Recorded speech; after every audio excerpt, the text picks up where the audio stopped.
Los libros de Esdras y Nehemías. En la mayoría de las Biblias modernas, estos libros están separados, pero esa división sucedió mucho después de que el libro fuera escrito. Originalmente era una sola obra escrita por un solo autor. La historia se desarrolla después de que los babilonios destruyeron a Jerusalén y a su templo y se llevaran a una gran parte del pueblo al exilio. Y este libro retoma la historia aproximadamente 50 años después y cuenta el regreso de varios israelitas a Jerusalén y lo que sucedió cuando reconstruyeron la ciudad y sus vidas ahí. El libro se enfoca específicamente en 3 líderes claves quienes dirigen los esfuerzos de reconstrucción. Tenemos a Zorobabel, Esdras y luego Nehemías, y el diseño del libro se enfoca en los esfuerzos de cada líder. Zorobabel dirige a un gran grupo de personas de vuelta a Jerusalén para reconstruir el templo. Luego, aproximadamente 60 años después, llega Esdras a Jerusalén para enseñar la Torá y reconstruir la comunidad. Y luego es seguido por Nehemías, quien dirige la reconstrucción de los muros de Jerusalén. Y estas 3 historias están diseñadas para ser paralelas.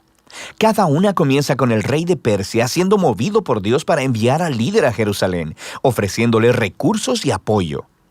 Y luego, cada líder encuentra oposición a sus esfuerzos, la cual cada uno vence, pero de manera que en cada una de las 3 partes se produce un extraño anticlímax. Regresemos un poco y veamos cómo todo encaja en su lugar. La historia comienza con un decreto de Ciro, el rey de Persia, quien es movido por Dios para permitir que los exiliados regresen a Jerusalén y reconstruyan el templo. Y el autor dice que esto cumple una promesa hecha por el profeta Jeremías, que los exiliados regresarían un día a Jerusalén. Ahora, este cumplimiento debería despertar nuestra esperanza en muchas de las otras promesas proféticas, en el sentido de que el exilio no era el final de la historia. Tenemos la esperanza de un futuro rey mesiánico del linaje de David. Tenemos la esperanza de un templo reconstruido en el que la presencia de Dios morará con su pueblo. La esperanza de que el reino de Dios vendrá sobre todas las naciones y traerá su bendición, como Él le prometió a Abraham. Y así, con todas estas esperanzas en mente, leemos la historia de Zorobabel. Su nombre significa plantado en Babilonia. Él representa a la generación nacida en la cautividad de Babilonia y él dirige a un grupo de israelitas en su regreso a Jerusalén. Después de que se asientan ahí, ellos reconstruyen el altar para ofrecer sacrificios y después el templo mismo. La ceremonia para poner los fundamentos y la dedicación final del templo son momentos claves. Las historias pasadas del tabernáculo y de la dedicación del templo deberían estar en nuestras mentes. Este es el momento en el que la ardiente nube de la presencia de Dios debería descender. Él está morando con su pueblo y no sucede. Así que, aunque algunos están felices por este nuevo templo, los ancianos que habían visto el anterior templo de Salomón lloran con angustia. No se parece nada a su glorioso pasado o a sus esperanzas para el futuro. Y es aquí donde tenemos la primera historia de oposición, y es muy extraña. Los nietos de los israelitas que no fueron llevados al exilio habían vivido en Jerusalén todo este tiempo y vienen a ofrecer ayuda para la reconstrucción del templo. Y Zorobabel se niega. Dice, ustedes no tienen parte en nuestro templo. Y esto, por supuesto, genera un conflicto, el cual Zorobabel vence. Pero es muy extraño porque los profetas habían visualizado que las tribus de Israel se unirían junto con todas las naciones para participar en la adoración al Dios de Israel cuando el reino finalmente llegara. Así que este es un momento anticlimático, por no decir más. En la siguiente sección nos adelantamos unos 60 años y conocemos a Esdras. Él es un líder entre los israelitas exiliados en Babilonia. Es un erudito en la Torá y un maestro, así que es nombrado por Artajerjes, el rey de Persia, para guiar otro grupo de personas de regreso a Jerusalén. Y Esdras quiere traer una renovación espiritual y social dentro del pueblo. Nuestras esperanzas se elevan y de nuevo llegamos a un momento anticlimático en la historia. Esdras descubre que muchos de los israelitas exiliados que habían regresado se habían casado con personas no exiliadas que permanecieron viviendo en Jerusalén. Algunos no eran israelitas y es casi seguro que otros sí lo eran. Esdras luego apela a los mandamientos de la Torá, en el sentido de que Israel debía ser santo y separado de los antiguos cananeos. Y luego dice que las personas viviendo alrededor de Jerusalén son como los cananeos. Ellos van a corromper a los exiliados. Así que Esdras ofrece una muy conmovedora oración de arrepentimiento. Pero luego, él reúne a todos los líderes y promulga un decreto de divorcio que dice que todos esos matrimonios deben ser anulados y las mujeres y los niños expulsados. Y luego, el decreto solo se cumple parcialmente.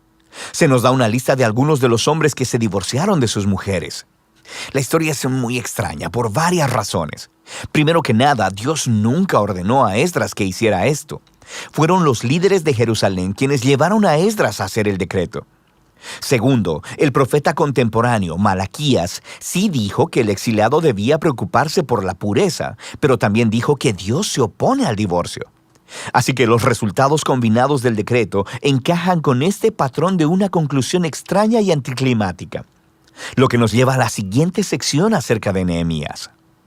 Aquí tenemos a un oficial israelita sirviendo en el gobierno persa. Y cuando él escucha sobre el estado arruinado de los muros de Jerusalén, él ora y obtiene permiso del rey persa Artajerjes para ir y reconstruir los muros.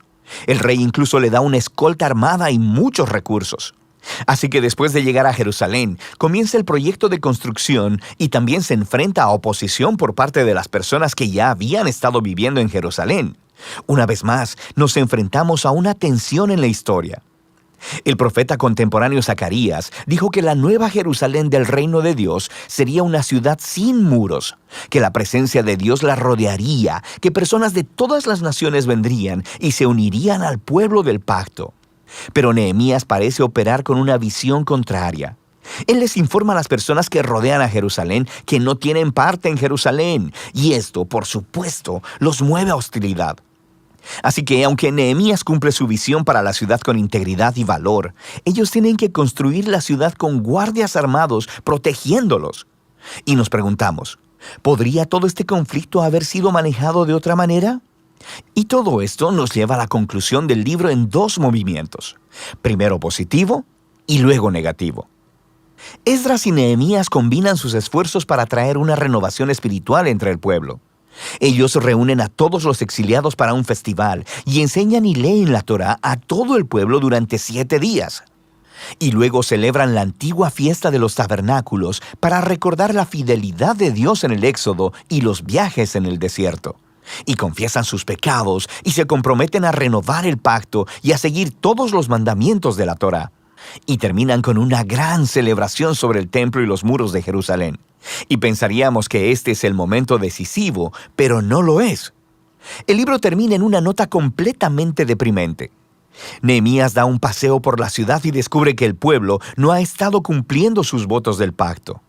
La obra de Zorobabel está deshecha, ya que él se encuentra con el templo en descuido y siendo administrado por un conjunto de gente que no está calificada. Luego descubre que el trabajo de Esdras ha sido comprometido. Encuentra a todos violando la Torá, a personas trabajando en el día de reposo.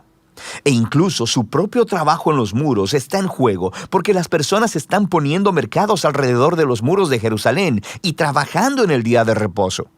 Y Nehemías desata un alboroto, golpea a las personas, les tira el cabello y les grita: «¡Obedezcan los mandamientos de la Torá!». Y sus últimas palabras son una oración para que Dios lo recuerde y que por lo menos Él hizo el intento. Y así termina el libro. Quiero decir, es muy extraño, pero nos hemos preparado para esto, ¿no? Estos momentos anticlimáticos han sido entretejidos intencionalmente en el diseño del libro. Así que nos hace preguntarnos, ¿qué podría contribuir este libro a la narrativa de la Biblia? Bueno, recuerda, el libro empezó elevando nuestra esperanza en las promesas proféticas acerca del Mesías, el templo y el reino de Dios. Y luego no sucede nada de eso. Así que aunque Israel está de vuelta en la tierra, no parece que su estado espiritual anterior al exilio haya cambiado.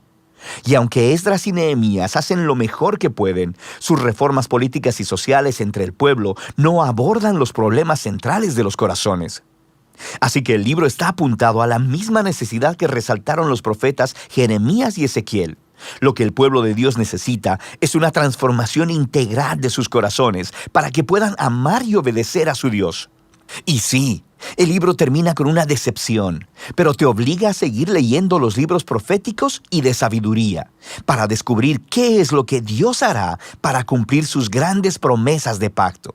Pero por ahora, de eso tratan los libros de Esdras y Nehemías.